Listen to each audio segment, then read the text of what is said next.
হর হর মহাদেব। এই হচ্ছে শেওড়াফুলি নিমাই তীর্থ ঘাট।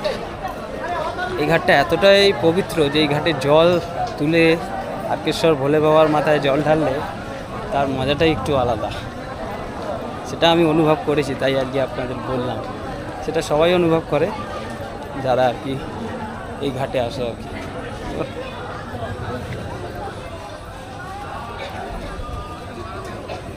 আমি যখন এই নিমাই তীর্থ ঘাটে জীবনের প্রথম জল তুলতে এসেছিলাম, তখন আমার সাথে এসেছিল আমার এক প্রিয় মানুষ, যে আর কি এই ঘাটে জল তোলার সময় ঘাটটা দেখতে পাচ্ছেন তো, পুরো ঢাল, অনেকটা সমুদ্র সি বিচের মতন।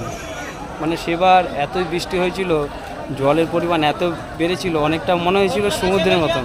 এতটাই আনন্দ পেয়েছিল কি বলবো আপনাদের। আর তারপর থেকে এই নিমাই তীর্থ ঘাটে প্রত্যেক বছর আমি একবার হলেও আসি।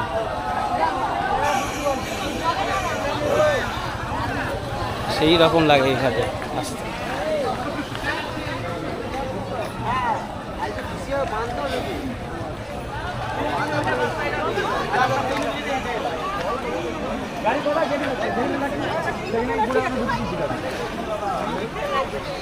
আর এই ঘাটি যায় সরাসরি একদম তারকেশ্বর, একদম সিধা রাস্তা, অর্থাৎ ভোলে বাবা তারকনাথের সাথে ডাইরেক্ট কানেক্টেড এই গঙ্গার ঘাট, নাম নিমাই তীর্থ ঘাট।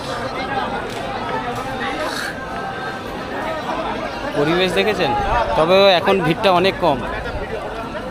আর এক সপ্তাহ আগে আসলে মানে এই ঘাটে যে আমি যেরকম দাঁড়িয়ে এরকম ঘুরে ঘুরে ভিডিও করছি সেটাও করতে পারতাম না। আমি প্রত্যেক বছর শ্রাবণ মাসের শুরুতে আসি, এবারটা অনেক লেট।